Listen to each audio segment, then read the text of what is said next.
Selama ini di sekretariat kami yang mengurus tentang ini, Bapak Ibu, kita akan diskusi terkait dengan paradigma baru, pola pencegahan, partisipasi masyarakat dan hubungan antar lembaga.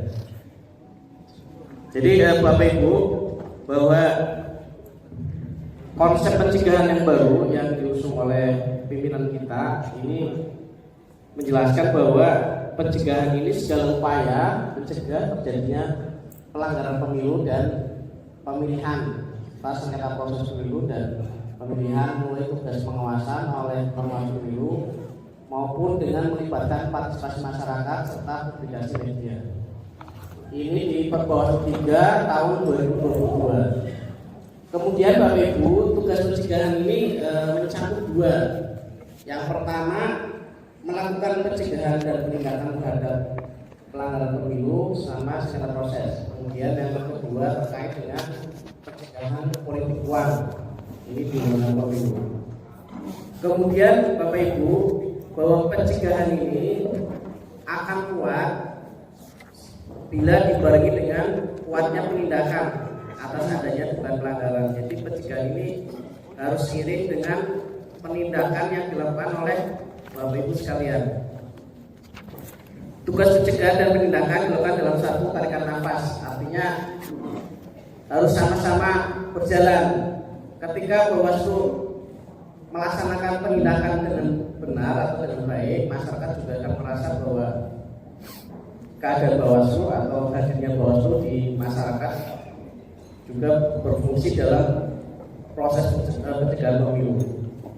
Nah, paradigma pengawasan baru yang pertama mengedepankan pencegahan, kemudian memperkuat penindakan. Jadi paradigma yang baru adalah mengedepankan pencegahan dulu, kemudian memperkuat penindakan. Kemudian Bapak Ibu, sebagai garda depan pencegahan bersentuhan langsung dengan hubungan antar lembaga, hubungan antar masyarakat, kemudian partisipasi masyarakat. Jadi pencegahan ini dia bersentuhan langsung dengan hubungan antar lembaga, kemudian hubungan antar masyarakat sama partisipasi masyarakat, sehingga harus dilakukan 3 hal. Jadi ini yang baru ya, konsep pencegahan baru, bahwa pencegahan harus pertama kreatif, kemudian atraktif, kemudian yang ketiga progresif.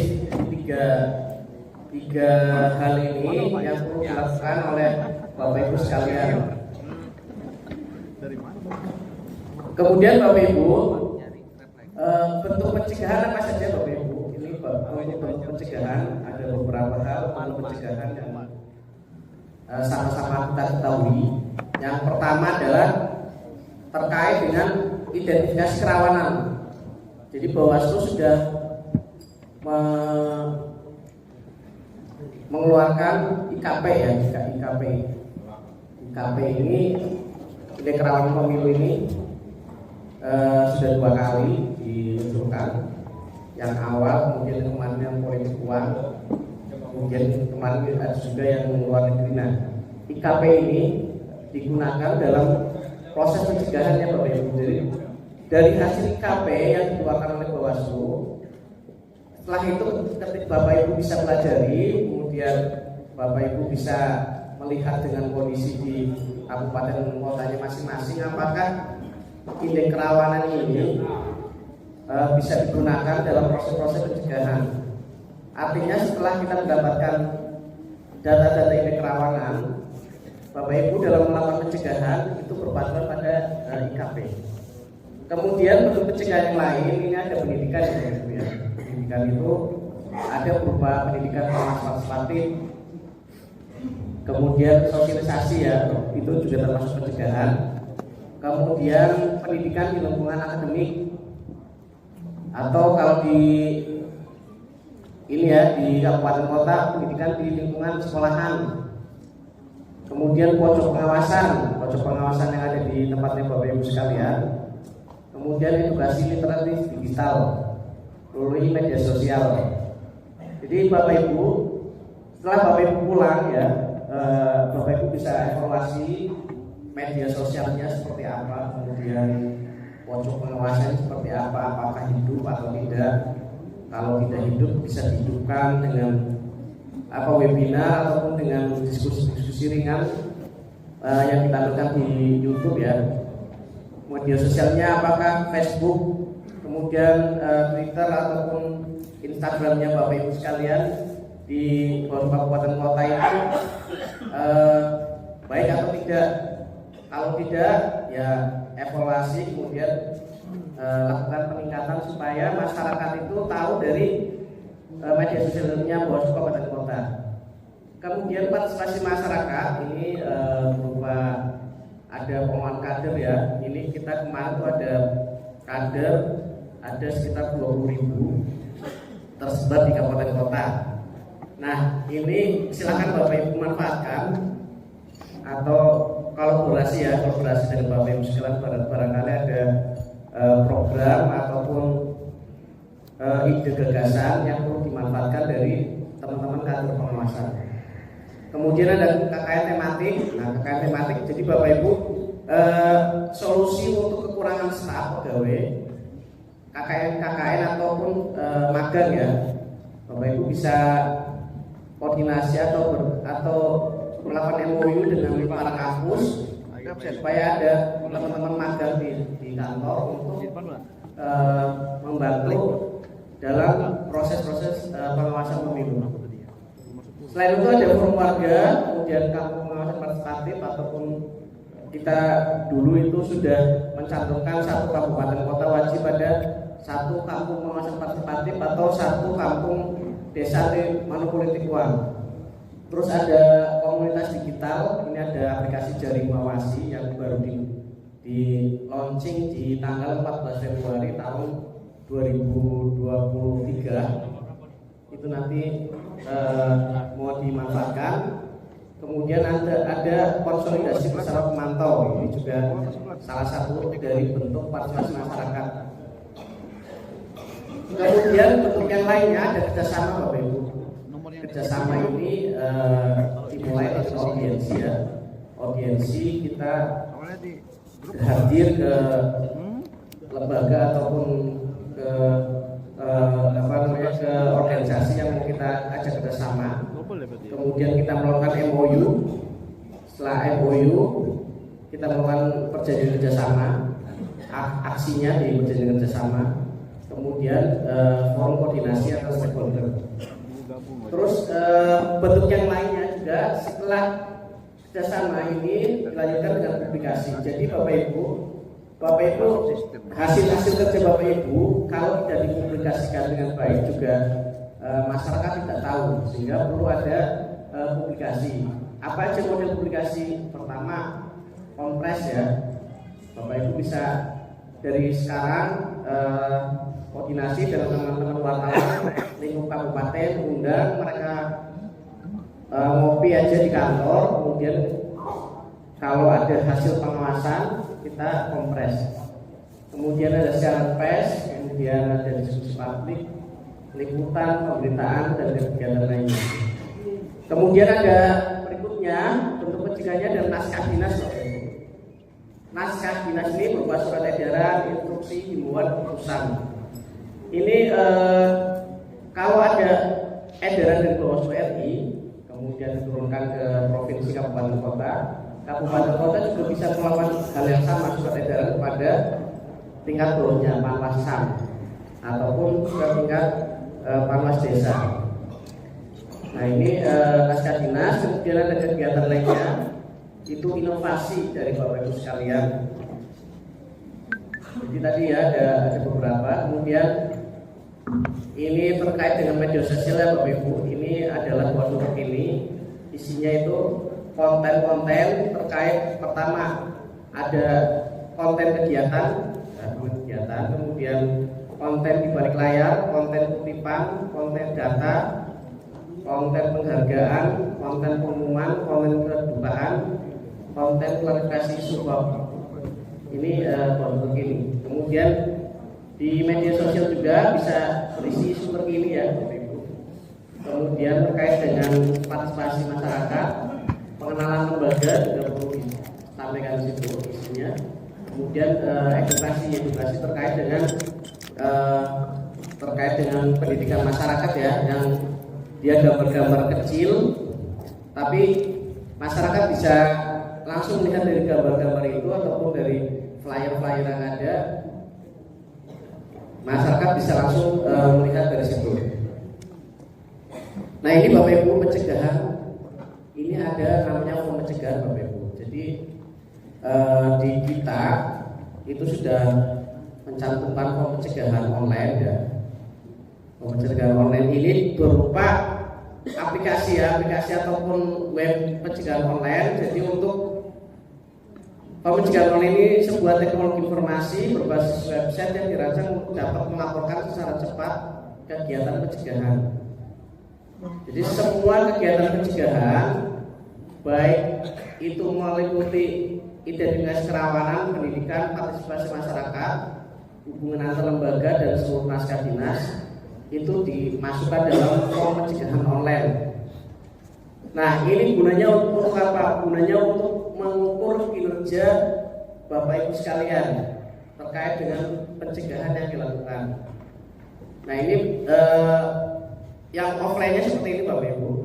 Jadi kalau nanti online-nya belum siap ataupun nanti ditanya apakah di staf kemarin, staf kabupaten kota ada yang megang form pencegahan, kalau belum nanti bisa langsung tanya ke Bawaslu RI untuk password dan usernya. Nah selama itu belum jadi, bisa diinput dulu di manual. Ini berupa misalkan ini ada isi form pencegahan, kemudian isi nama tahapannya apa, nama pelaksanaan tugasnya siapa, jabatannya siapa, surat tugas itu kalau ada surat tugas, alamat yang nama pelaksana tugas, kemudian bentuk pencegahannya apa, bentuk pencegahannya misalkan mengisi menjadi narasumber sosialisasi. Tujuannya kepada siapa? Tujuannya kepada SMA 1 SMA 1 misalkan Bogor. Sasarannya siapa? Pemilih pemula. Hari tanggal berapa? Tempatnya di mana? Terus nanti uraian singkat dan tindak lanjut. Ini form pencegahan. Jadi form pencegahan ini diisi oleh Bapak Ibu sekalian. Ya, diisi ketika Bapak Ibu mempunyai kegiatan maupun ketika diundang atau diundang tanpa kita melakukan kegiatan kita, misalkan jadi narasumber, jadi apa, yang penting berkaitan dengan bentuk-bentuk pencegahan yang seperti di atas. Ini penomorannya.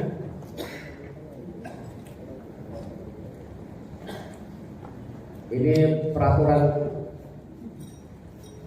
Oh ini kodenya, kode dan nama wilayahnya. Nah ini ya Bapak Ibu, ya nanti kalau yang online nanti seperti ini, kalau yang offline kan tadi sama, dia hanya di online kan saja. Ini data rekapnya Bapak Ibu, ini selama tahun 2022, ini naskah dinasnya itu Bawaslu RI sendiri, dia mengeluarkan 3 surat edaran, 10 himbauan, 1 ketentuan dan instruksi. Nah ini di kabupaten kota setelah kita turunkan, kemudian kita turunkan ternyata juga banyak juga kabupaten kota yang melakukan hal yang sama. Jadi ada 9.169 naskah dinas yang dilakukan oleh Bawaslu Kabupaten Kota selama tahun 2022. Kemudian yang provinsi ada 514 surat edaran. Nah ini data naskah dinas pencegahan ya. Jadi ketika Bawaslu RI menurunkan surat edaran maupun instruksi atau himbauan, kabupaten kota atau provinsi itu menurunkan hal yang sama. Ini yang terbanyak malah NTT, ya. Ini Sumatera Barat, Maluku, Papua Barat. Yang lain ini yang nomor 6 itu 6 ini Kepulauan Riau ini sama sekali tidak membuat. Jadi kita dari Bawaslu RI selalu nanti di akhir tahun akan merekap ataupun meminta data dari Bapak Ibu sekalian maupun provinsi berapa naskah dinas yang sudah dikeluarkan oleh Bawaslu Kabupaten Kota. Ini detail rekapannya. Nah ini kalau Kabupaten Kota ternyata yang paling banyak itu Jawa Tengah. Ini Jawa Tengah, kemudian di Sulawesi Selatan, kemudian Sulawesi Tengah, kemudian Sumatera Utara. Yang lain masih sedikit ya. Jadi surat edaran atau naskah dinas yang sudah dikeluarkan oleh Bawaslu RI ketika turun sampai kabupaten kota seharusnya membuat hal yang sama untuk tingkat turunnya dengan lebih rinci dan detail. Ini kita lanjutkan. Nah kemudian selain itu kita juga sudah meluncurkan namanya posko aduan masyarakat. Posko aduan masyarakat ini ada di Bawaslu Kabupaten Kota. Nah, mungkin nanti Bapak Ibu sekalian ketika pulang cek posko aduan masyarakatnya apakah aktif atau tidak. Kalau tidak aktif, kita tolong diaktifkan lagi. Kalau dulu kan kita hanya cek DPT ya, sekarang aduannya bisa yang lainnya, misalkan sekarang terkait dengan pencalonan. Ini satu sebarannya. Ini banyak kan di Aceh, paling banyak Aceh. Jadi di Bawaslu Aceh di aduannya ini dia berfungsi, kabupaten kotanya berfungsi. Kemudian kalau yang lain di mana ini di Papua Pegunungan ini sama sekali tidak berfungsi. Kemudian Papua Selatan, Papua itu kosong rumah. Termasuk nih Kalimantan Utara juga kosong. Entah tidak ada masyarakat yang mengadu ataupun dari kita kurang sosialisasi sehingga sama sekali tidak ada aduan dari masyarakat. Lanjut, kemudian ini jadi Rubin Pencegahan 2023. Pertama, Bapak Ibu, segala kegiatan Bapak Ibu sekalian, meskipun Bapak Ibu bukan divisi pencegahan, kalau ada yang berhubungan dengan pencegahan, masukkan di form pencegahan.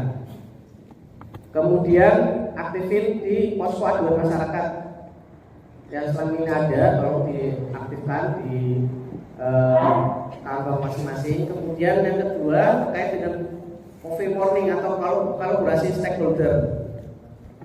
Kolaborasi stakeholder ini bisa digunakan Bapak Ibu untuk lebih mendekatkan Bawaslu dengan lembaga lain. Nah ini kemudian deklarasi ya, deklarasi itu nanti kira-kira di bulan sebelum kampanye nanti kita ada rencana deklarasi nasional sampai ke tingkat kabupaten kota. Nah ini kemudian kalau tadi pencegahan, kemudian sekarang partisipasi masyarakat Bapak Ibu.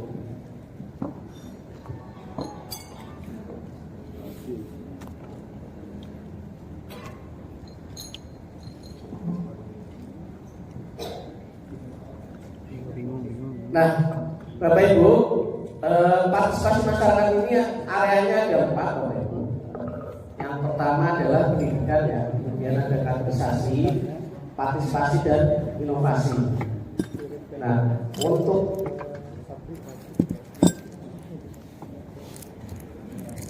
area edukasi Bapak Ibu ini kita ada macamnya, programnya banyak. Yang pertama adalah pendidikan pengawasan partisipatif. Kemudian sosialisasi tatap muka, kemudian ada di pendidikan di lingkungan akademik, kemudian sosialisasi media sosial, media massa, kemudian pojok pengawasan, kerjasama dengan perguruan tinggi dan riset publikasi tulisan atau media, penguatan dan pelatihan untuk pemantau pemilu. Ini lingkup edukasi. Nanti kita lihat Bawaslu Kabupaten Kota yang wajib di area mana. Kemudian lanjut. Nah, ini bentuk-bentuk partisipasi masyarakat tadi ya, ada sosialisasi, pendidikan, warga, pojok pengawasan, Saka Diasta ini dengan pramuka, desa anti politik uang, sama akreditasi pemantau pemilu. Akreditasi pemantau pemilu, Bapak Ibu itu sekarang diperbolehkan untuk mengakreditasi pemantau lingkup kabupaten kota. Syaratnya apa? Syaratnya kalau untuk kabupaten kota minimal satu kecamatan. Maksudnya misalkan ada organisasi, misalkan IPNU ya, IPNU nasional kan belum diakreditasi, tapi dia cuma mau kabupaten, dia nggak apa-apa. Syaratnya tadi itu dia harus lingkupnya area kerjanya minimal satu kecamatan. Itu untuk kabupaten kota, kabupaten kota. Nah kalau misalkan kecamatannya misalkan kecamatannya di Keramat Kabupaten Tegal, satunya di Kota Tegal, ini kan 2 kabupaten, itu tidak bisa masuk di akreditasi di kabupaten, tapi harus di provinsi karena dia beda kabupaten. Jadi minimal kalau di provinsi minimal dia 2 kabupaten. Maksudnya 2 kabupaten, areanya daerahnya ada di 2 kabupaten. Tapi kalau di kabupaten minimal 1 kecamatan area yang dipantau. Jadi kabupaten kota itu sudah mempunyai hak ataupun bisa mengakreditasi pemantau pemilu. Kemudian saat pemantau pemilu sendiri ya Bapak Ibu itu sekarang tidak wajib ini, dia cukup surat keterangan aja dari pemerintah itu untuk pemantau pemilu. Jadi misalkan ada organisasi A, dia mendaftarkan ke Bawaslu, tapi dia belum ada SK Kumham, apakah boleh? Dicek dulu, dia punya surat keterangan dari pemerintah setempat, Pemda. Ya, kalau ada, diperbolehkan.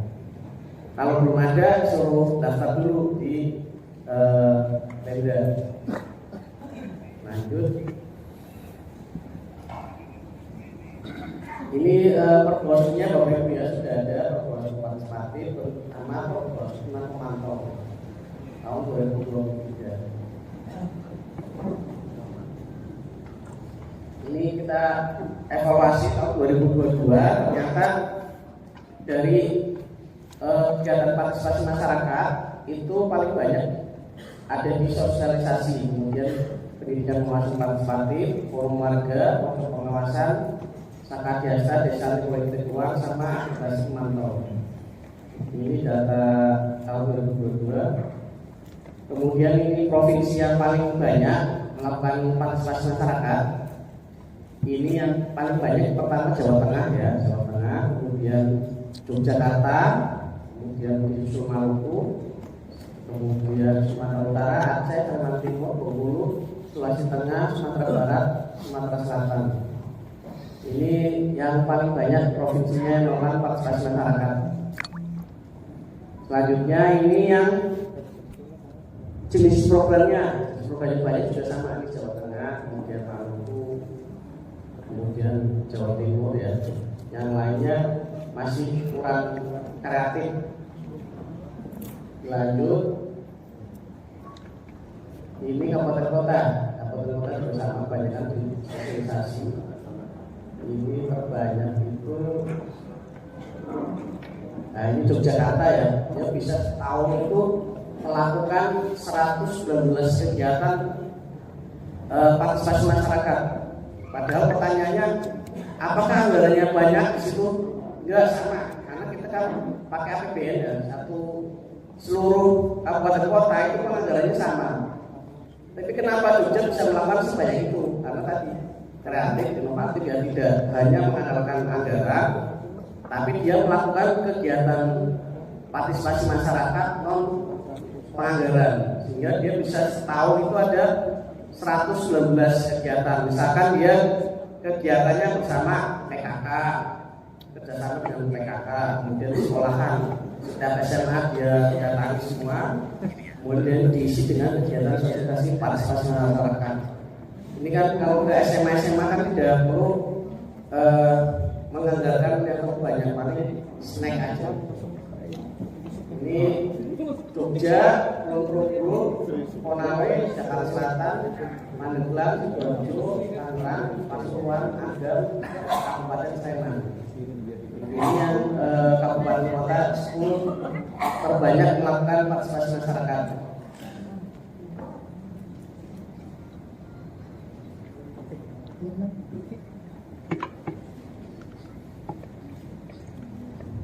Nah ini kalau ini jenisnya paling banyak, ini Bogor, Sukabumi, Agam, Blitar, Kota Blitar, sama ini sampai Tangerang ya, 10 paling berarti ini yang inovasinya banyak, dia tidak terpaku dengan program yang dilakukan oleh Bawaslu RI, tapi dia tambahkan sendiri ya, inovasi sendiri programnya. Ini 10 kabupaten kota yang melakukan inovasi terkait dengan partisipasi masyarakat. Jadi ini ya, jadi Bapak Ibu 2023 sama programnya ya, tinggal ini yang program 2023 ya Bapak Ibu. Jadi pertama, pendidikan pengawasan partisipatif di kabupaten kota itu sifatnya tidak wajib ya Bapak Ibu. Ini provinsi. Nah ini tidak wajib untuk kabupaten kota. Kemudian sosialisasi stakeholder itu wajib dicek apakah sudah terlaksana atau belum. Kemudian penguatan terhadap disabilitas itu Bapak Ibu wajib melaksanakannya. Forum warga itu wajib juga, itu perlu diperbanyak. Kemudian akreditasi pemantau itu perlu juga wajib juga untuk kabupaten kota. Kemudian konsolidasi dan penguatan pemantau ini sifatnya tidak wajib. Kemudian desa atau kelurahan pengawasan partisipatif itu wajib minimal 1 kabupaten wajib ada 1 desa untuk desa pengawasan partisipatif. Kemudian pojok pengawasan itu wajib juga dikembangkan Bapak Ibu. Kemudian ada komunitas digital dari Muawasi ini wajib juga. Ini adalah web untuk penanganan disinformasi. Ini yang perlu kita sosialisasikan. Jadi nanti kalau ada kemudian isu sara yang ada di media sosial, kemudian ada laporannya melalui mana? Melalui dari Muawasi. Nanti terkirim ke kabupaten kota melakukan cek kalau memang dikirim ke RI, nanti dari RI dikumpulkan, kita kirim ke Kominfo nanti mereka yang akan melakukan take down. Nah kemudian kalau dia ada pidana, diarahkan langsung ke Gakumdu. Ini di aplikasi Jaring Mawasi. Kemudian ada saat jasa pemilu, ini sifatnya tidak wajib, kerjasama perguruan tinggi juga sifatnya tidak wajib. Tapi ini program-program yang wajib, yang selainnya tidak wajib. Kemudian Bapak Ibu bisa melakukan inovasi sendiri ya, program-program inovasi sendiri yang ada di Bapak Ibu sekalian, tanpa dengan berpacu pada penganggaran, yaitu dengan bagaimana dengan perbanyak kerjasama. Nah ini kerjasama ya Bapak Ibu, kerjasama hubungan antar lembaga. Terakhir ini kerjasama. Nah ini Bapak Ibu, tujuan kerjasama ya dalam hubungan antar lembaga adalah melakukan penguatan kelembagaan baik kementerian lembaga, kemudian swasta setiap tingkatan Bawaslu, melakukan kerjasama leveling setiap tingkatan, melakukan pengumpulan data integrasi ke Sijer Global, melakukan pelatihan sinergi dengan pemangku kepentingan. Kemudian pelaporannya setiap 3 bulan sekali Bapak Ibu. Ini data kerjasamanya Bapak Ibu. Jadi di tahun 2022 kita sudah kerjasama sudah banyak dengan beberapa kementerian, lembaga maupun universitas. Nah ini nanti tugas Bapak Ibu di kabupaten kota untuk memetakan mana stakeholder yang bisa dikerjasamakan dengan Bapak Ibu sekalian. Ini data kerjasamanya.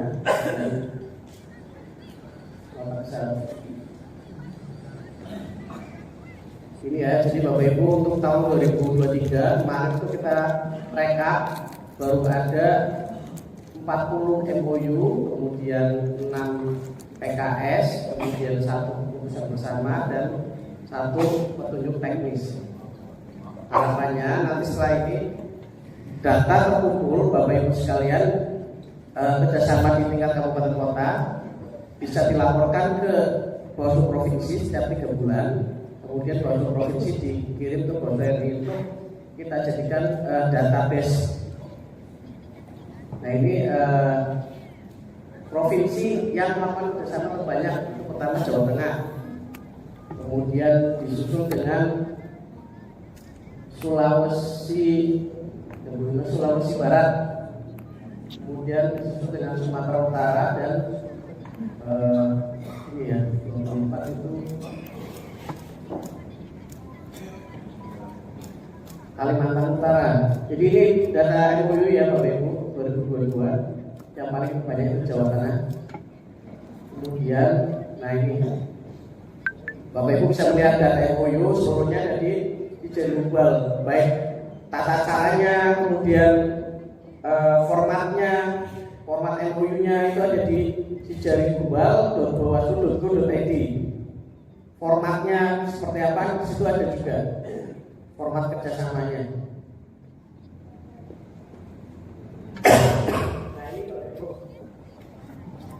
Arah kebijakan hubungan antar lembaga apa saja untuk tahun 2023? Yang pertama adalah politik identitas. Bapak Ibu harus memetakan mana di kabupaten kota kira-kira stakeholder yang berpengaruh dengan politik identitas itu siapa saja perlu dikerjasamakan. Misalkan dengan organisasi keagamaan atau organisasi adat, itu perlu dipetakan. Kemudian selanjutnya ada politik uang. Nah, politik uang ini nanti kira-kira stakeholder yang berhubungan seperti apa di tingkat kabupaten kota itu juga perlu dipetakan. Kemudian disinformasi atau pengawasan cyber ini juga sama ya, tingkat kabupaten kota yang bisa dikerjasamakan dengan organisasi koleksi atau lembaga apa saja itu perlu dikerjasamakan di tingkat kabupaten kota. Kemudian ada DPD dengan capil ini kan sudah. Kemudian bulan kampanye ini menjelang kampanye Bapak Ibu, menjelang kampanye Bapak Ibu juga harus memetakan di tingkat kabupaten kota itu stakeholder apa saja yang perlu dikerjasamakan. Terakhir adalah kelompok rentan. Kelompok rentan ini bisa perempuan, bisa adat, ini yang perlu disabilitas perlu dikerjasamakan. Nah ini kesimpulannya Bapak Ibu. Jadi untuk MOU kerjasama ini untuk tahun 2023 ya Bapak Ibu.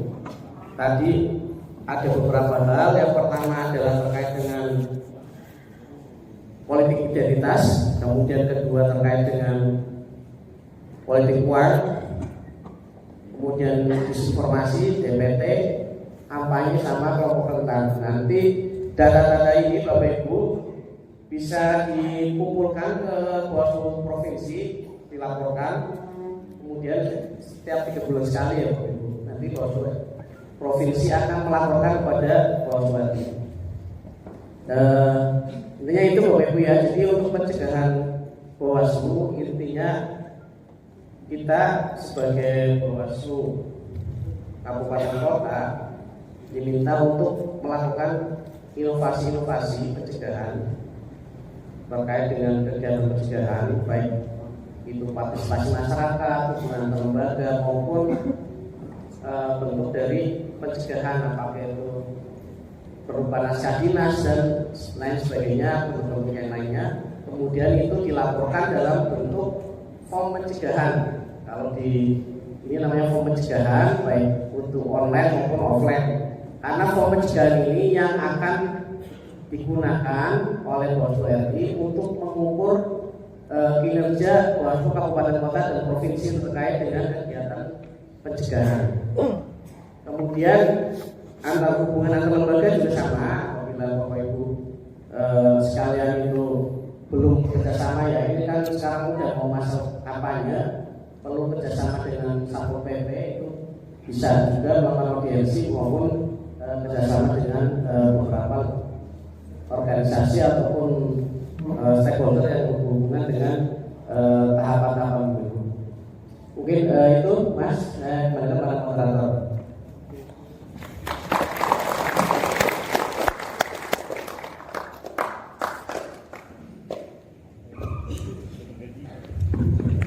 Baik Bapak Ibu, tadi sudah dipaparkan terkait dengan arah kebijakan pencegahan masa kini dari farmasi dan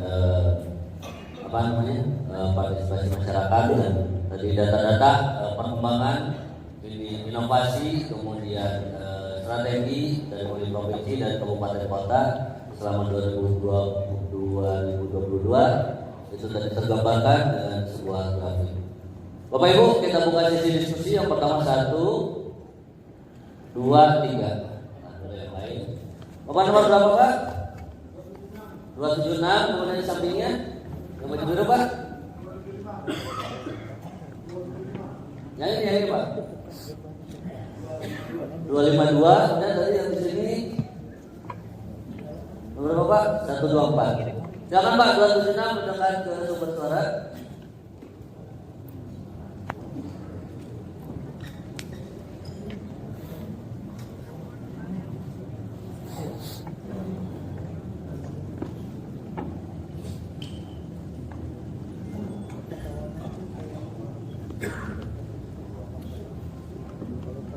Cek.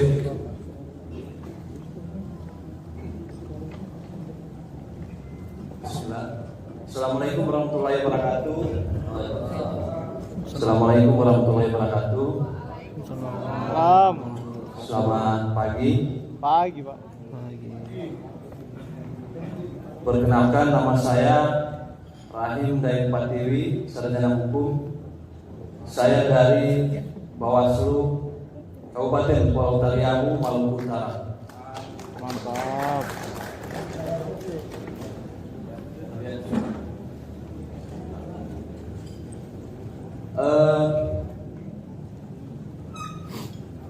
Ada yang saya mau tanyakan terkait dengan naskah dinas. Dalam naskah dinas ada beberapa item tadi. Yang saya garis bawahi adalah surat edaran. Pertanyaannya, mohon pemateri jelaskan tentang legal standing surat edaran dan batasan cakupan efek dari surat edaran tersebut. Kemudian dalam kondisi apa Bawaslu Kabupaten mengeluarkan surat edaran. Itu dari saya.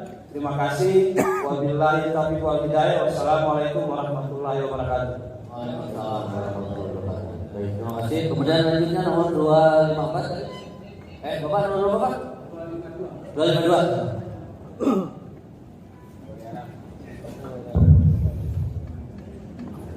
Bismillahirrahmanirrahim. Assalamualaikum warahmatullahi wabarakatuh. Waalaikumsalam. Saya ulang perkenalan. Nama saya Hermawan, asal Kabupaten Pasangkayu, Provinsi Sulawesi Selatan. Sekaitan dengan materi pada pagi hari ini cukup menarik untuk didiskusikan bersama.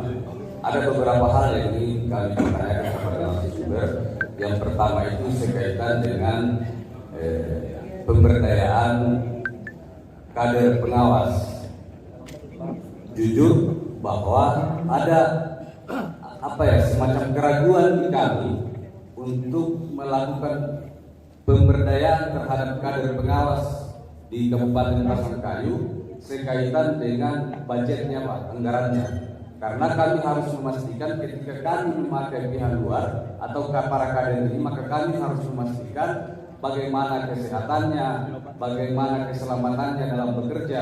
Karena jujur kader ini juga sangat membantu dalam proses pengawasan. Cuman kendalanya adalah ketika kami akan memakai di lapangan, tentunya kami harus mampu memastikan keselamatan kerjanya, kemudian kesehatan kerjanya harus terjamin. Prinsipnya, boleh tidak Bawaslu Kabupaten menganggarkan terhadap kader-kader pengawas pemilu tersebut sehingga bisa dikolaborasi dalam proses pengawasan pemilu. Yang kedua Pak, sekaitan dengan persoalan pencegahan.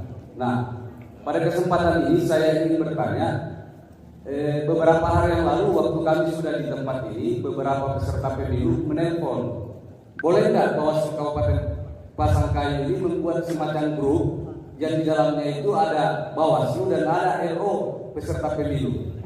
Harapannya adalah ketika ada informasi-informasi dan sosialisasi yang bisa kami langsung sampaikan dalam bentuk persuratan, bisa kami langsung share di grup tersebut. Yang ketiga, berkaitan dengan isu politik identitas dan money politik, jujur ini adalah satu persoalan yang sangat susah untuk dihilangkan dalam kontestasi pemilu maupun pemilu kada, terutama dalam persoalan pemilihan atau pemilihan kepala daerah. Kenapa? Karena isu identitas ini selalu muncul. Apakah dia putra daerah atau pendatang, itu yang selalu muncul dan selalu menggerogoti persoalan, sehingga konflik itu sangat berpotensi terjadi. Nah, yang ingin kami tanyakan adalah strategi-strategi apa yang bisa kami lakukan, khususnya di wilayah kami, karena wilayah kami itu adalah miniatur Indonesia. Semua suku ada di Kabupaten Pasangkayu, Pak. Mulai dari hampir 38 provinsi ada semua di Kabupaten Pasangkayu, dan itu memang cukup riskan terjadi politik identitas di pemilu 2024 yang akan datang. Terima kasih. Billahi taufiq wal hidayah. Assalamualaikum warahmatullahi wabarakatuh. Waalaikumsalam warahmatullahi wabarakatuh. Selanjutnya pertanyaan ketiga silakan. Ya, assalamualaikum warahmatullahi wabarakatuh. Izin memperkenalkan diri, nama saya Roni Marzuki dari Provinsi Bengkulu, Kabupaten Bengkulu, nomor serta 124. Saya kira sepakat kalau kita fokuskan pencegahan dan buatkan pada tindakan. Nah, menarik materi pada pagi hari ini. Fokus yang saya tarik diskusi terkait dengan catatan pers ini, ada ya, catatan pers. Nah, saya kira dengan catatan pers, isu-isu hoax dan polarisasi pemilu 2024 bisa ditahan melalui catatan pers. Nah, Bawaslu sudah punya PPID yang lokusnya itu ada di media center. Nah, kelemahannya apa? Yang kami rasakan di Bawaslu Gunung Tengah, yang pertama personil, yang kedua sisi anggaran yang sangat lemah. Seprovinsi Bengkulu, yang media centernya hidup cuma kota Bengkulu. Tepuk tangan kota Bengkulu Barat sempat dapat peringkat 2 se-Indonesia. Nah, di Bengkulu Tengah, media centernya belum jalan. Nah, strategi apa yang harus kami lakukan untuk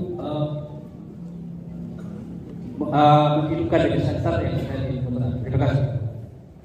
Baik, terima kasih.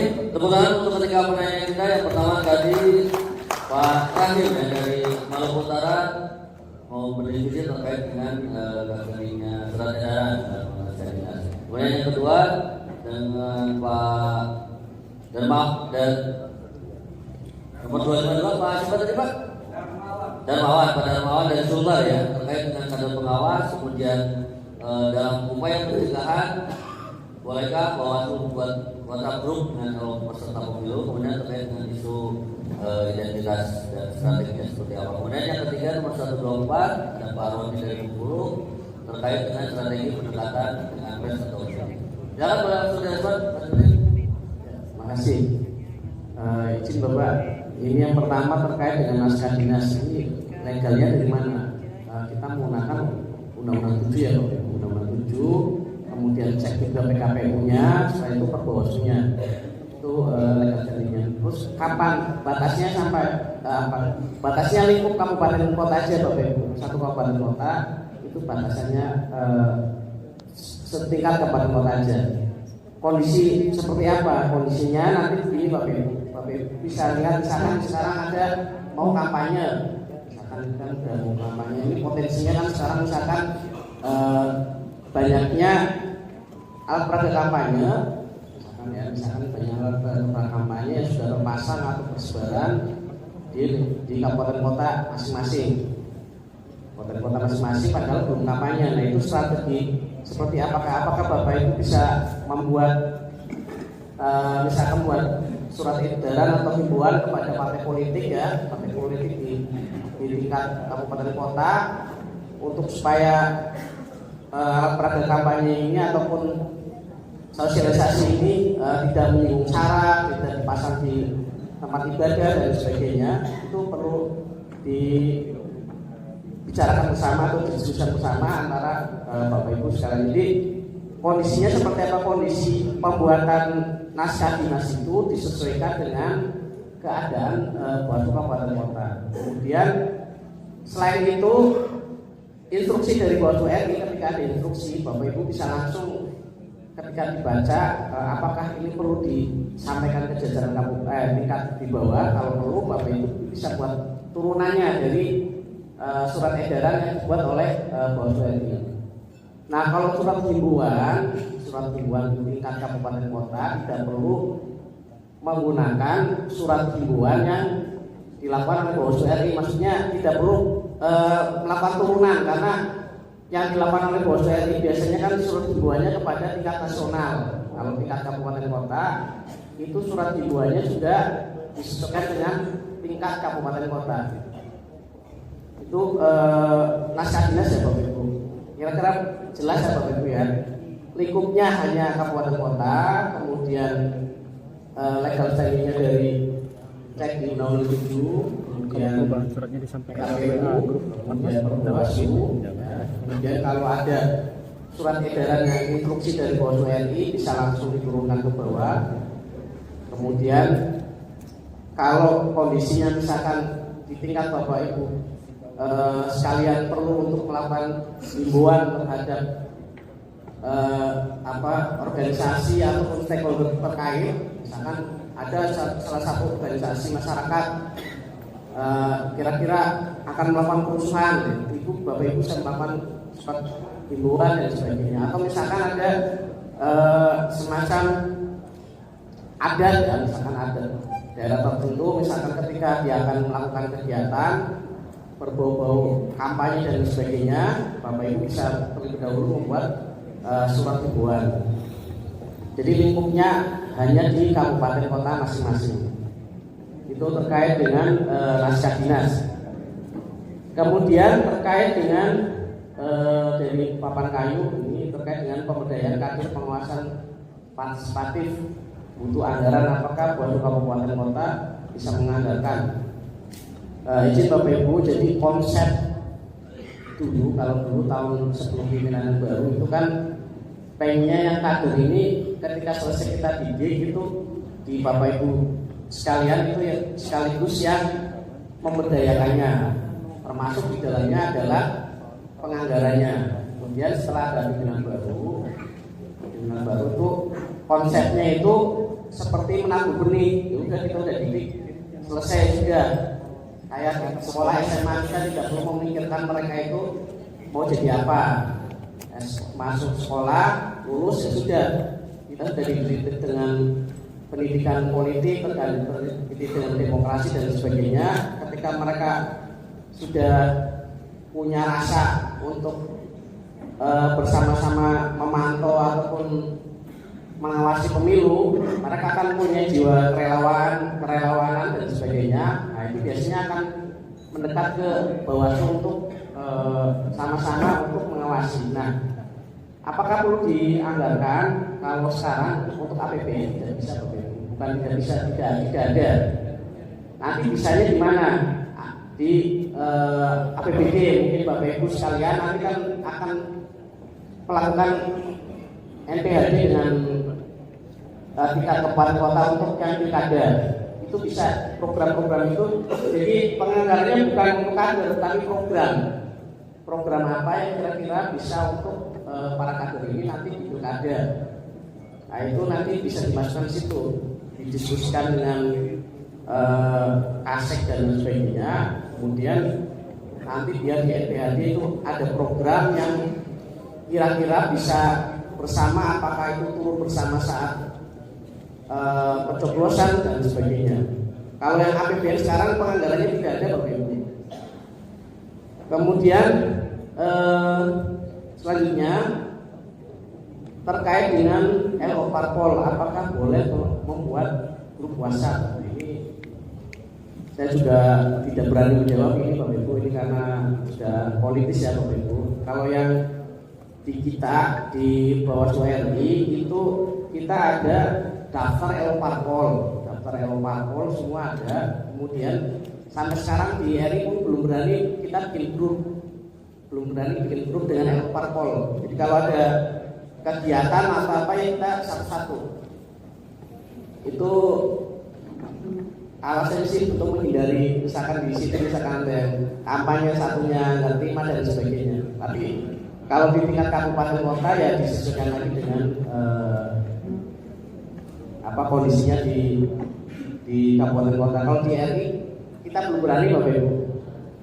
Jadi selama ini kita untuk mengundang ataupun diskusi dengan LO Parpol yaitu tadi kita lewat satu-satu, kemudian nanti diskusinya hanya di rapat atau di forum yang sifatnya itu terbuka. Kemudian selanjutnya terkait dengan bagaimana mengatasi isu politik identitas dan politik strategi apa yang perlu dilakukan. Jadi begini Bapak Ibu, di tingkat kabupaten kota Bapak Ibu bisa pertama memetakan kira-kira politik identitas ini yang akan menyebabkan rusuh dan sebagainya itu di organisasi apa. Itu bisa dikumpulkan ya, kita audiensi, kalau kita ajak undang ke kantor, kemudian kita audiensi kerjasama MOU, tentunya nanti mereka akan semangat, kemudian mereka akan membantu kita. Contohnya kalau di kita itu kita sudah kumpulkan seluruh 6 agama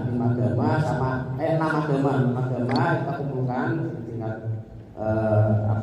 di RI, kemudian kita minta mereka di tingkat nasional minta suruh bikin ini panduan untuk mengatasi politik identitas di masing-masing agama. Nanti mereka bikin modul kirim kepada organisasi atau kepada agamanya masing-masing. Nah kalau tingkat kabupaten kota ya itu tadi strateginya mungkin Bapak Ibu bisa mengumpulkan ya kira-kira stakeholder yang berkaitan dengan politik identitas ini, kemudian melakukan MOU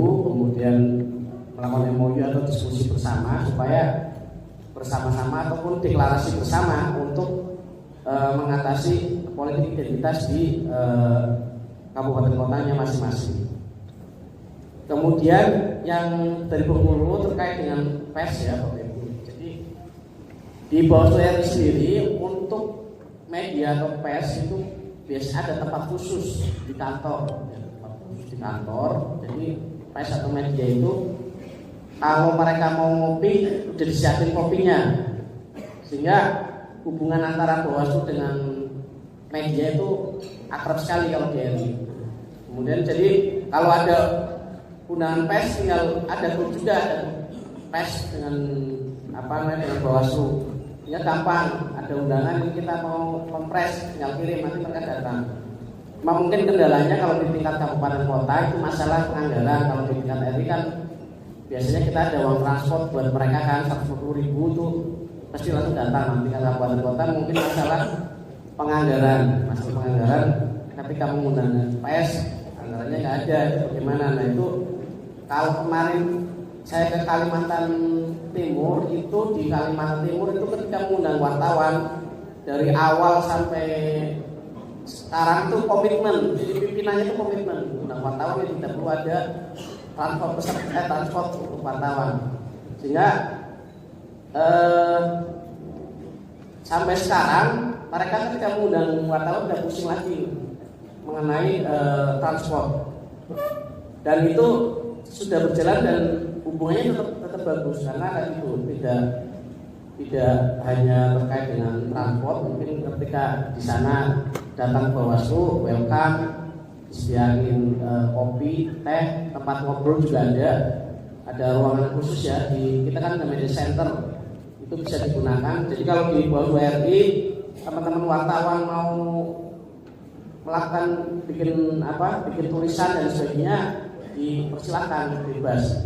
mungkin di tingkat kabupaten kota kalau ada tempat agak luas bisa digunakan untuk tempat nongkrongnya para wartawan itu.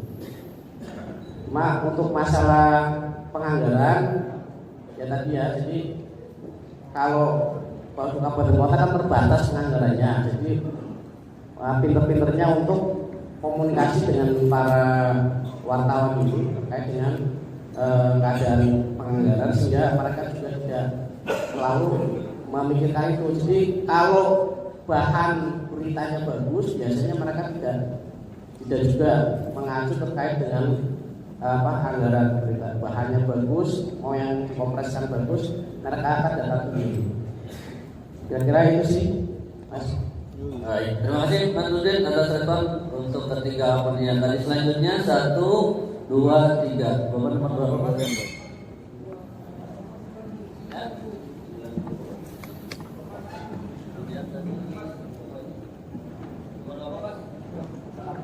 Ya, 1. Saya Bapak yang di bawah nomor berapa? 178.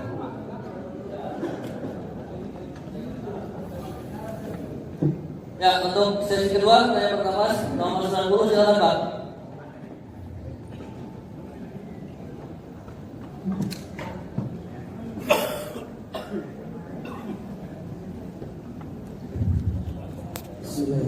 Assalamualaikum warahmatullahi wabarakatuh. Nama saya Beri Firmansa, asal Kabupaten Musi Banyuasin, nomor peserta 90. Pak izin dan terima kasih moderator telah memberikan kami kesempatan untuk bertanya pada forum diskusi yang menurut kami sangat seksi dan sangat bagus sekali.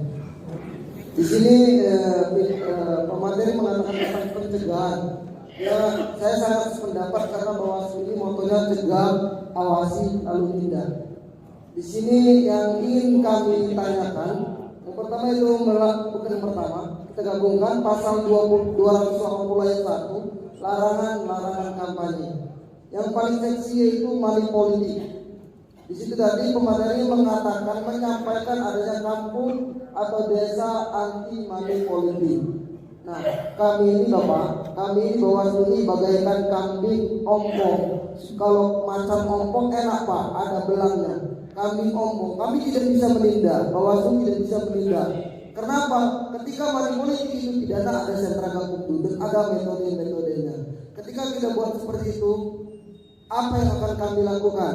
Sedangkan sudah jelas oleh Undang-Undang Nomor 7 2017 bahwasanya tim kampanye yang bisa digantikan money politik atau memberikan uang itu tim kampanye yang terdaftar di KPU.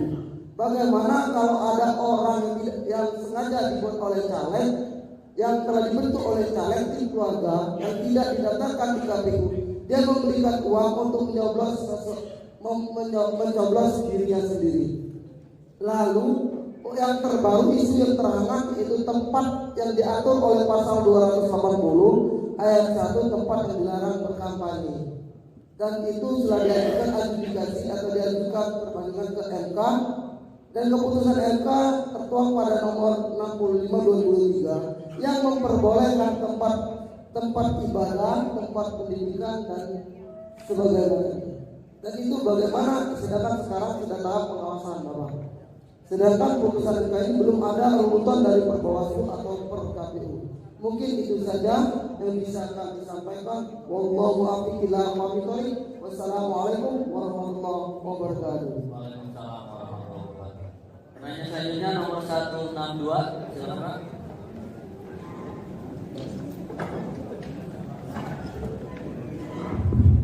Assalamualaikum warahmatullahi wabarakatuh.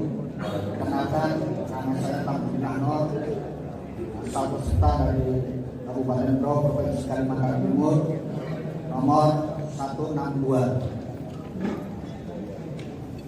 Yang kami hormati narasumber dan moderator yang telah memberi kesempatan kepada kami. Terima kasih Pak. Apa yang Bapak sampaikan memang sampai saat ini selama ini hubungan kami dengan Satgas di Provinsi Kalimantan Timur sebagaimana yang Bapak sampaikan bahwa hubungannya sangat harmonis, dan kami selalu welcome kepada para wartawan yang selalu mencari informasi terkait dengan kepemiluan. Selanjutnya terkait dengan program kerja dari Bawaslu RI, di mana salah satu setiap satu kabupaten disarankan memiliki kampung anti money politik. Di kabupaten kami membentuk 2 kampung anti money politik dan kelurahan sadar pemilu, yang mana program ini sudah kami lakukan, dan namun kendala yang kami hadapi adalah terkait dengan kemana langkah-langkah, karena program ini harusnya ada turunan yang disampaikan oleh RT, tahapan-tahapan apa yang harus kita sampaikan. Namun kami selalu melakukan koordinasi dengan kampung-kampung tersebut yang sudah kami bentuk untuk dilakukan pembinaan terkait dengan informasi kepemiluan. Selanjutnya ada sebuah kendala yang kami rasakan pada pemilu 2019, pilkada 2020, yaitu sebentar lagi kita akan melakukan penertiban alat-alat kampanye atau alat-alat sosialisasi, yang mana sampai dengan nanti pada penertiban di hari Minggu Tenang ini tidak dianggarkan. Ini sebagai sumber masukan kepada Bawaslu Republik Indonesia agar dapat dianggarkan dalam KAD untuk penertiban alat peraga kampanye, karena cukup banyak yang harus kita tertibkan. Kalau kita mengandalkan dengan gabungan stakeholder itu terbatas Bapak Ibu. Dengan durasi yang sangat singkat, 3 hari tenang terakhir nanti akan kita rasakan betapa lelahnya kita. Belum lagi di malam hari kita harus melakukan patroli untuk melakukan upaya pencegahan jangan sampai terjadi money politik di wilayah kita masing-masing. Harapannya ada nutrisi bagi Bawaslu Kabupaten Kota se-Indonesia untuk dimasukkan di dalam KAD. Kemudian saran masukan kurang lebih saya mohon maaf. Billahi taufiq wal hidayah. Wassalamualaikum warahmatullahi wabarakatuh. Waalaikumsalam. Nanti kita lanjut ke nomor peserta 178.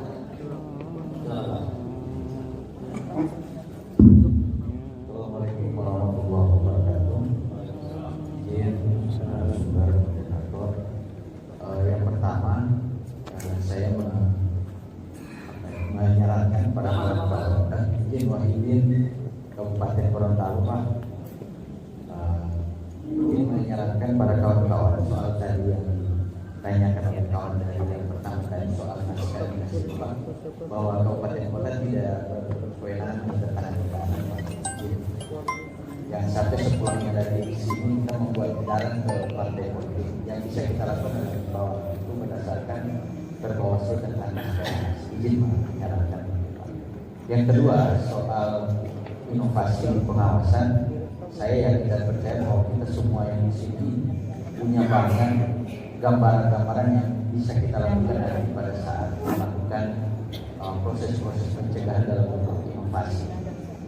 Hanya kemudian saya menyambung dari yang kawan-kawan sebelumnya sudah sampaikan soal bahwa pencegahan ini kan harus dan pengawasan yang anggaran berbasis kinerja dalam bentuk kinerja pengawasan yang turunannya itu dalam bentuk pencegahan dan penindakan. Kita di Kabupaten Kota itu kadang harus berjibaku untuk berdiskusi panjang dengan kesekretariatan untuk kemudian bisa merealisasikan sebuah program yang tentunya itu berkonsekuensi pada anggaran. Saya misalnya saya contohkan di kabupaten saya, tentu kami ini sudah banyak melakukan inovasi-inovasi tentang pencegahan terhadap terjadinya dugaan pelanggaran. tapi lagi-lagi itu terbentur dengan diskusi-diskusi soal efektif dan efisiensi soal anggaran. Karena berbicara kualitas pengawasan, tentu kita sangat rentan juga dengan organ-organ atau lembaga-lembaga lain yang kita ajak kerjasama. Saya contohkan konkret bahwa saya di akhir masa jabatan sebelumnya kita meluncurkan sebuah film tentang pengawasan. Itu kan kita ajak kerjasama sebuah lembaga penyiaran swasta yang kemudian ada konsekuensi anggarannya yang itu mohon maaf saja itu di luar dari struktur penganggaran yang sudah ditetapkan oleh Bawaslu Republik Indonesia. Memang kita sedikit mengelaborasi soal bagaimana penggunaan anggaran ini, tapi prinsip efektif efisiensi tetap kita perhatikan. Kedepan ini kami sangat menyarankan bahwa ini harus ada kolaborasi yang relevansi, kemudian program dengan penganggaran yang seperti yang sudah dibahasakan oleh kawan-kawan tadi. Saya yakin bahwa kita ini banyak sekali program-program yang misalnya untuk kolaborasi dengan lembaga-lembaga lain. Saya kira itu, Pak. Makasih. Assalamualaikum warahmatullahi wabarakatuh. Waalaikumsalam warahmatullahi wabarakatuh. Terima kasih ketika penanya. Boleh langsung di depan. Ya, baik. Terima kasih atas masukannya dari pertanyaan Bapak Ibu. Yang pertama terkait dengan dari Musi Banyuasin terkait dengan money politik ya Bapak Ibu. Terus terkait dengan perusahaan politik uang, politik ya. Jadi Bapak Ibu sekalian, ini bahwa dan terkait dengan karena PKPU kampanye belum keluar, itu ada PKPU dan kampanye keluar ya. Kita baru mau nyusun terkait dengan Bawaslu kampanye. Jadi kemarin baru diuji publik di PKPU kampanye, jadi kita baru mau menyusun itu. Kemudian terkait dengan strateginya ya Bapak Ibu. Jadi Bapak Ibu sekalian, dari Bawaslu sendiri ya terkait dengan pencegahan, jadi kita berharap itu untuk penanganan terkait money politik itu dari awal kita cegah. Nanti kalau memang proses pencegahannya sudah maksimal dan ternyata tidak berhasil ya Bapak Ibu bisa melakukan penanganan pelanggaran terkait dengan money politik ini. Nah nanti bagaimana proses money politiknya itu nanti bisa nanti pas materi pelanggaran gitu ya. Bagaimana proses penanganannya terkait dengan tadi ada yang bukan peserta pemilu, jadi uangnya yang berbagi bukan peserta pemilu, apakah bisa diproses dan sebagainya. Nanti diskusinya bisa di materi penanganan pelanggaran. Kemudian selanjutnya terkait dengan di Kalimantan Timur itu ada satu kampung namanya kampung anti money politik. Ini kendalanya terkait dengan langkah-langkah pembinaan seperti apa. Jadi memang benar Bapak Ibu, ketika Bapak Ibu sudah melakukan atau membuat desa anti money politik, maka Bapak Ibu sekalian harus membina desa tersebut. Nah, modelnya seperti apa? Ini saya contohkan yang ada di Yogyakarta. Ketika sudah dibuat, kemudian di Yogyakarta itu salah satu desa itu dikumpulkanlah warga-warga yang semangat dengan anti money politik uang. Kemudian habis itu yang mereka yang semangat itu termasuk dari kepala desanya, kemudian ketua RT dan sebagainya. Kemudian diskusikan program apa yang perlu dibuat yang tidak sama sekali ada anggaran. Kalaupun ada anggarannya biar dimasukkan dalam anggaran desa.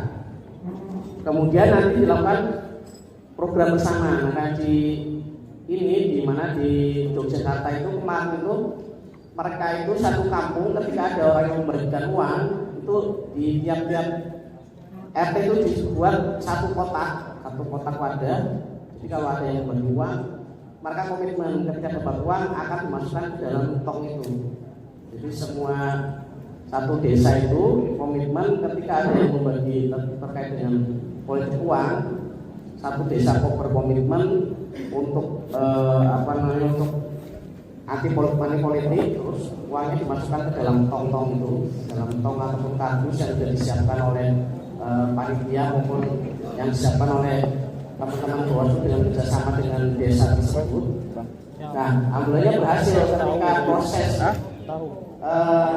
itu dilaksanakan, kemudian mereka melakukan hal yang sama di Pilkades sendiri, Pilkades sendiri sudah memakai uang untuk bagi-bagi karena satu desa itu sudah komitmen. Nah, itu memang tugas berat Bapak Ibu untuk menjadikan satu desa atau satu desa binaan, desa anti politik uang, karena memang untuk kesadaran dari masyarakat sendiri, masyarakat desa itu. Kalau dari masyarakatnya memang belum bisa ya agak susah. Nah, yang berhasil memang yang selama ini di Jogja, kemudian di Jawa Tengah ada yang lumayan berhasil, banyak kan di Yogyakarta.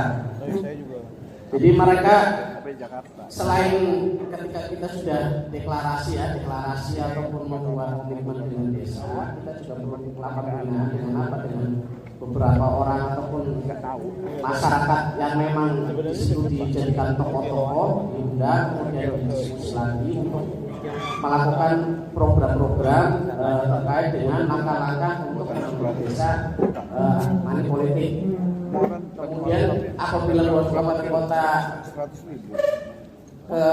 kekurangannya atau kelemahannya terkait dengan penganggaran, maka tadi itu perlu diskusikan dengan kepala desa supaya dimasukkan dalam penganggaran desa.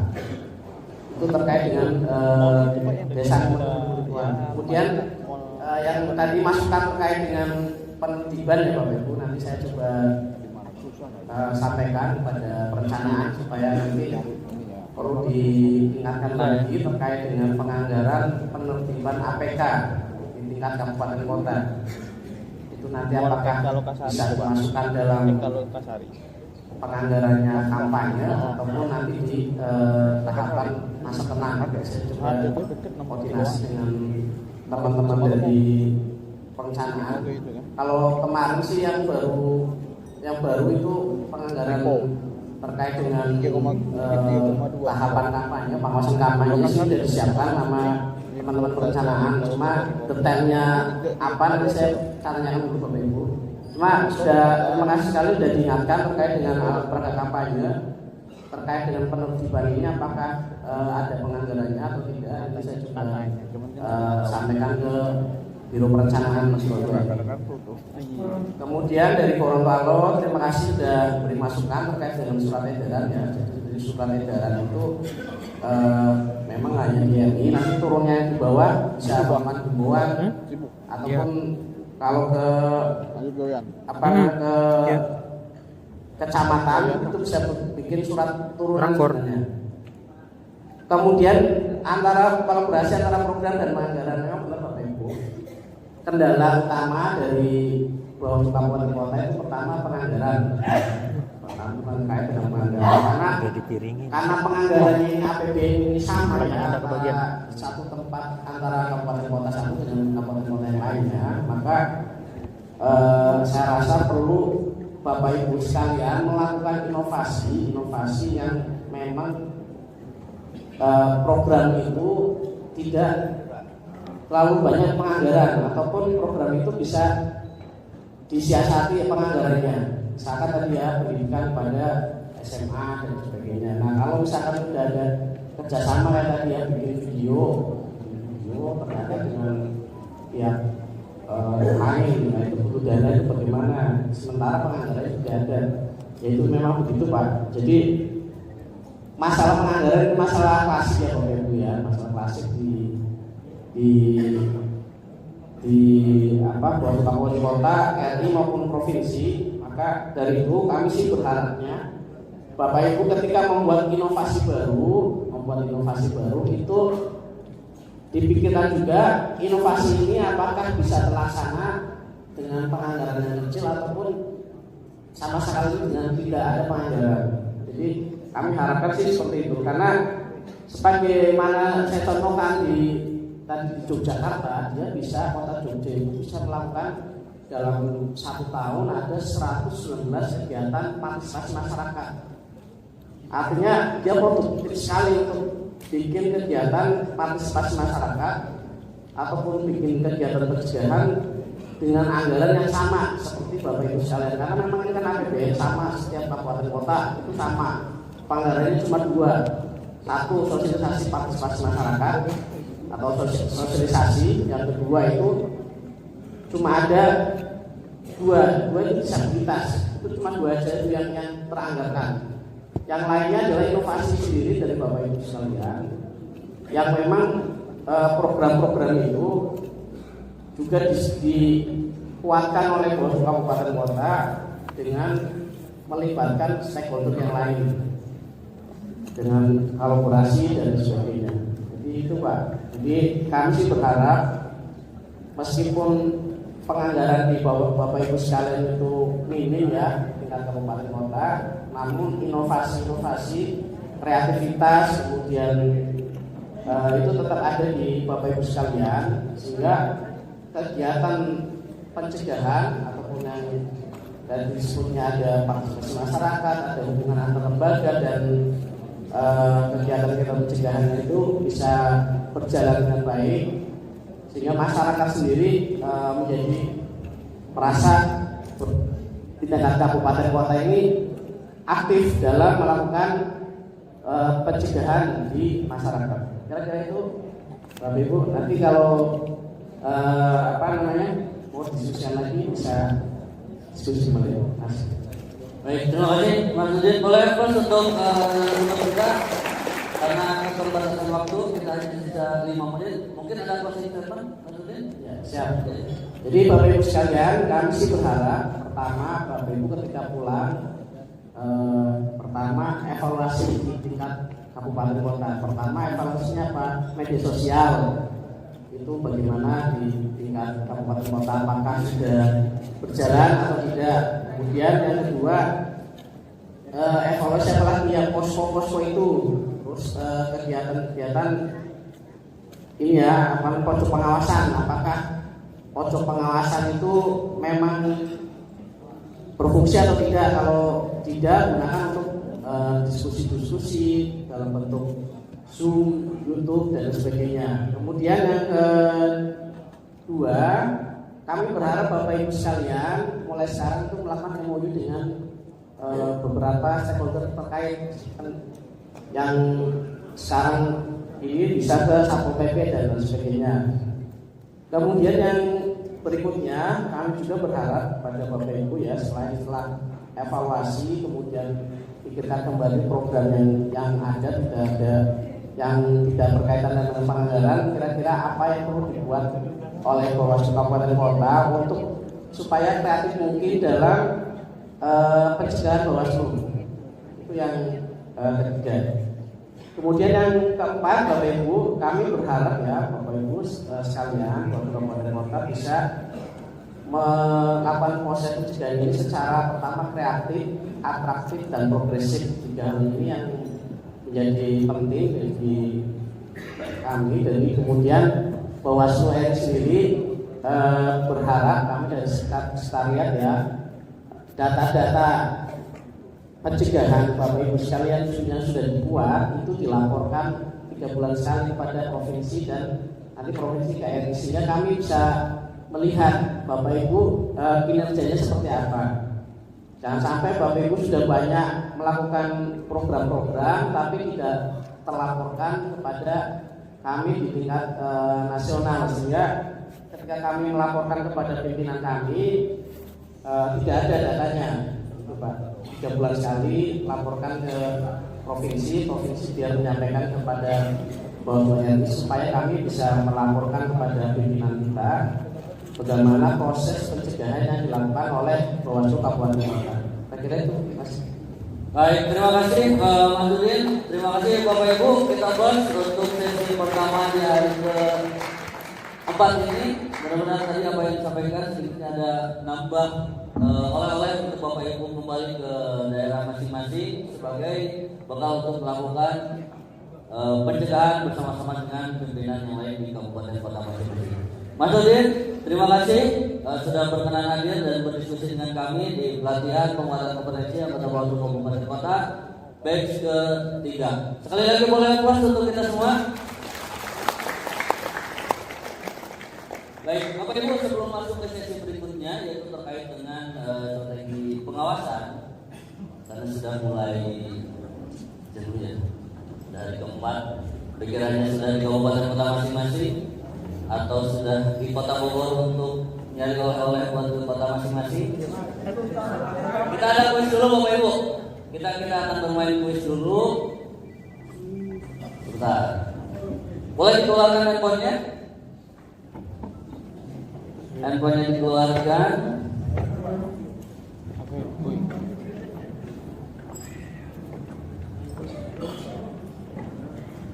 Kita belum ini CS udah ditekan CS ditekan. Sudah siap handphonenya? Nah, kalau macam inti kata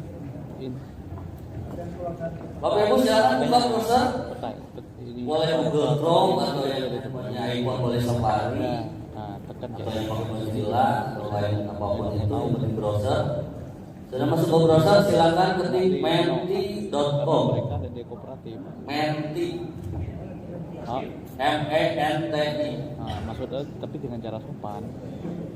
Nah, Tetap dengan cara menti.com ya. gimana ini? Suruhnya gimana? Tahu nggak kalian? Saya nggak mau tahu. Menti.com. Nanti akan diminta masukkan kodenya. Maksud kita kan CS. Silakan masukkan kodenya 7238 seperti yang di layar. Itu kutanya 1450. Macam itu. Jika sudah dimasukkan silakan klik submit atau masuk atau gabung. Terus gila. Sampai ke tampilan instruksi silakan ditunggu. Sampai ke tampilan pelatihan silakan ditunggu. Kodenya 7238 1450. Langsung kita pakai web. Foto aja Pak.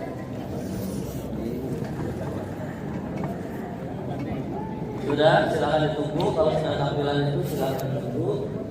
Sudah ada tanda lognya, silakan ditunggu. Ini Pak. Join. Tuh. Instruction. Sudah ditunggu, ya. Kalau sudah ditunggu, silakan mulai diklik lognya. Ya, sudah ditunggu. Ya, sudah ditunggu. Sudah. Masukkan kodenya, submit. Nah, oke, silakan klik jempolnya. Sudah masuk ya? Itu sudah Pak, ditunggu. Sampai ke tampilan instruksi itu sudah masuk. Silakan ditunggu. Baik, aturan mainnya adalah belum. Masih instruksi. Ya sudah, kalau tampilan pelatihan atau instruksi sudah ditunggu. Silakan ditunggu. Ya, ya sudah betul. Aturan mainnya adalah nanti akan keluar pertanyaan. Kemudian dalam waktu 15 detik Bapak Ibu harus menjawab pilihan ganda. Semakin cepat dan benar, poinnya akan semakin besar. Jawaban benar semakin cepat, poinnya semakin besar. Sudah siap?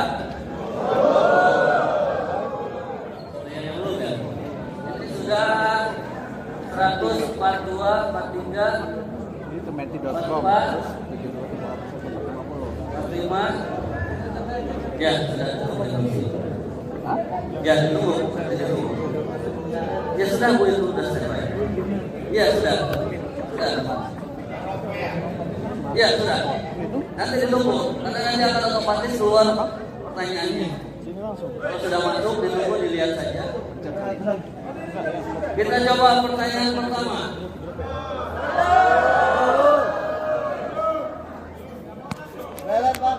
Yang belum berhasil masuk, terimakan takdir. Ya sudah itu ditunggu Pak. Ya sudah itu. Sudah itu. Sudah. Ya kita lihat bakal berubah layarnya. Ada berubah? Enggak. Ya. Silakan ketik nomor peserta. Nomor. Ya. Bukan, nomor peserta. Iya. Enter your name, masukkan nama, tapi masukkannya nomor peserta. Biar nggak kepanjangan. Masukkan nomor peserta, terus join atau gabung. Gabung dengan kuis. Ada yang kambing, ada yang ular, ada yang kue ulang tahun, ada yang playboy. Itu menunjukkan karakter Bapak Ibu. Aja. Wah, kode keras nih. Banget. Apa tuh? Oh, lagi sensi itu. Donat. Suka yang berlobang. Ah, iya. Wah, bahaya ini. Mikir. Wah, question pertama. Oke. Pertanyaan pertama siapa ya?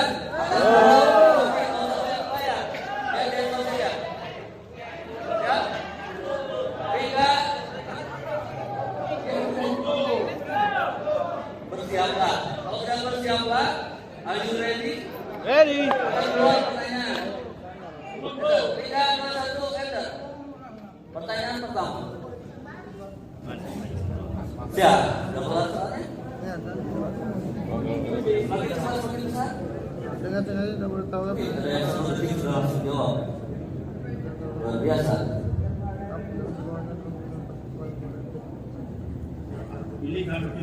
Tiga, 2, 1, out.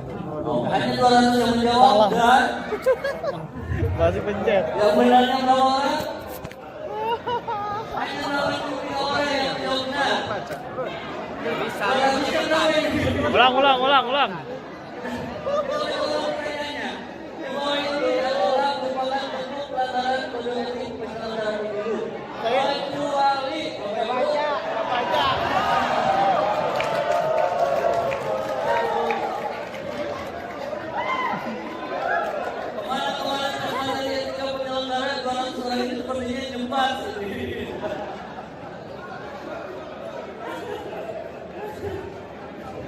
Dibaca dengan semua pertanyaannya hanya 83 Dian, orang benar yang nggak? menjawab benar. Oke, Benar ya? salah.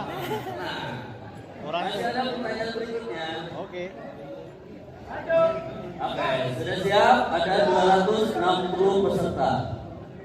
Sudah siap pertanyaan berikutnya? Masih kode keras. Baca dengan seksama dan ABC. jawab dengan cepat supaya poinnya paling tinggi. 3, 2, 1, go. Tet. Aduh. Tentang apa ini? Tentang apa, Pak? Penanganan Hah?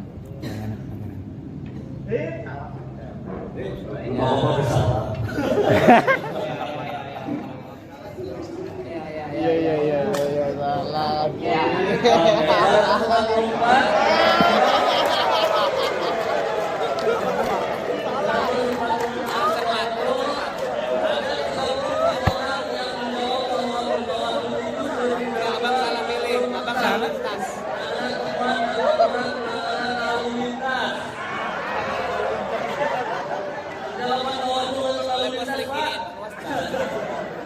Apa bawahnya tadi?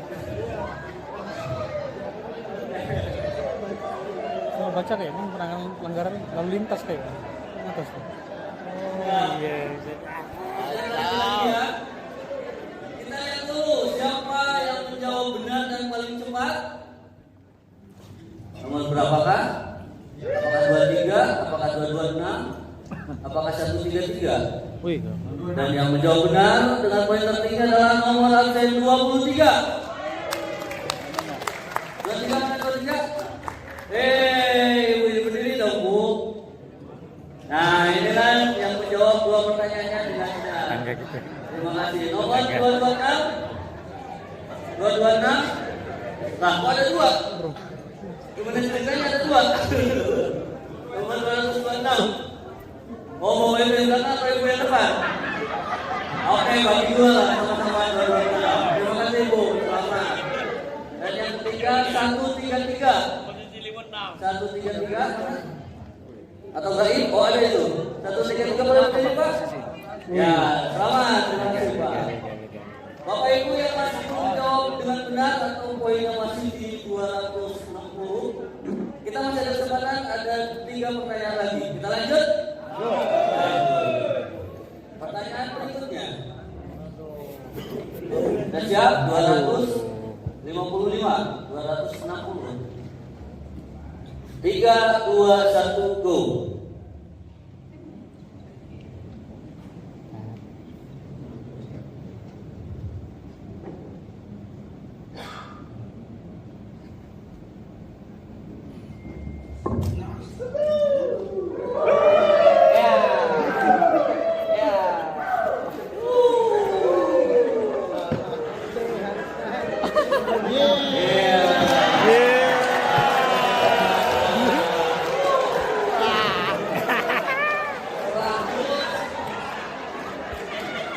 Akhirnya benar.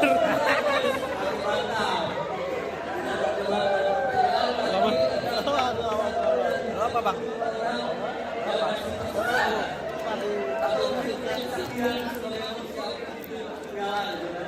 Seru nih, diterapin di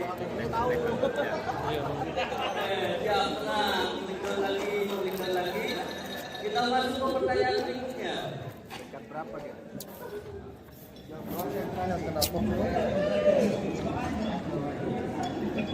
Ya, untuk pertanyaan berikutnya 3, 2, 1, go.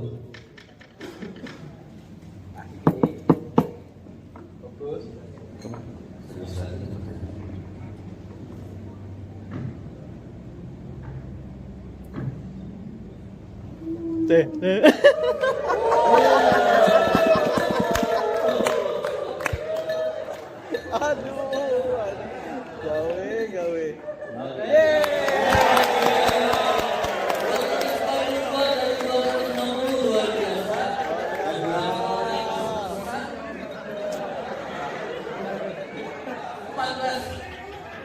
Orang kita mau bilang mungkin lebih sering keluar masuk ruangan gitu kan. 14 orang masih bisa diperbaiki. Ada pertanyaan terakhir, siap? Siap. Panitia ada bonusnya nggak buat yang? Ada bonusnya. Wah, barang mahal. Kita berlomba di pertanyaan terakhir. Ini sangat menentukan. Menjawab benar, semakin cepat poinnya bisa langsung ke atas. Siap? Enter.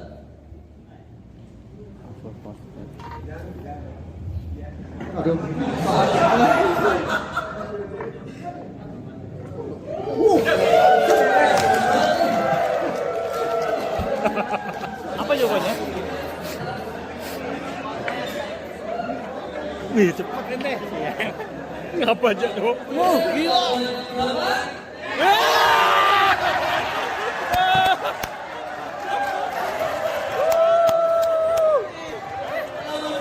Apa sih? Jawabannya apa?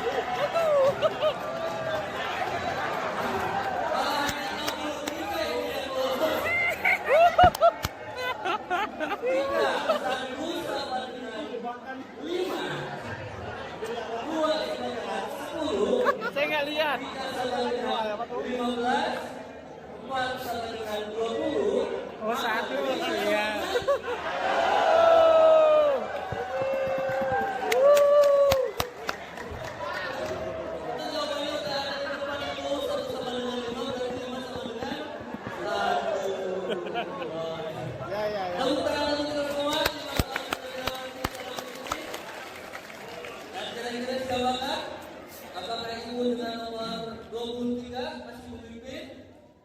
Atau siapa kita lihat?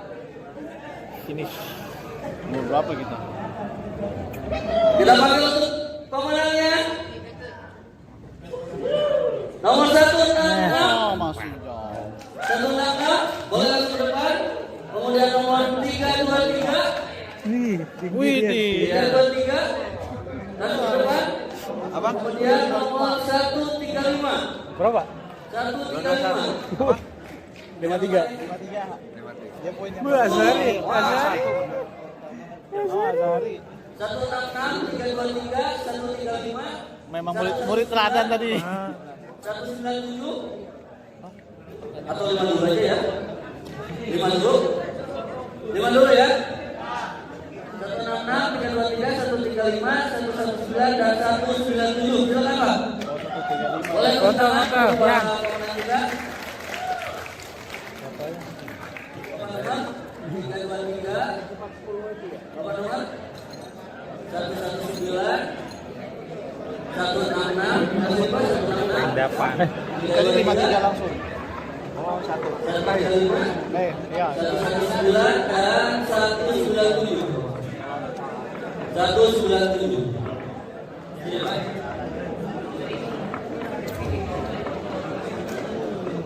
Nah, ini ada pilihan namanya Pak.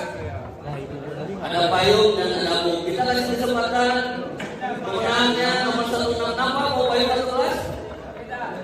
Sedia payung sukunya atau sedia gelas atau kopi? Payung. Yang kedua, payung. Ketiga, payung. Keempat, gelas. 5, payung. 4 payung 1 gelas. Silakan, Pak Reza. Yang gelas dulu, selamat. Yang payung, selamat Pak. Selamat Pak. Selamat. Pemenang kita pada kuis hari ini adalah Pak Tata dari mana Pak? Kalimantan Timur, luar biasa. Boleh kita warna dulu.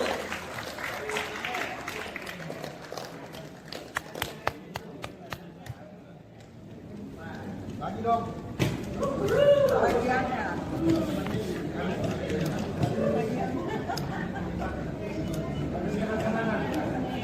Kiss.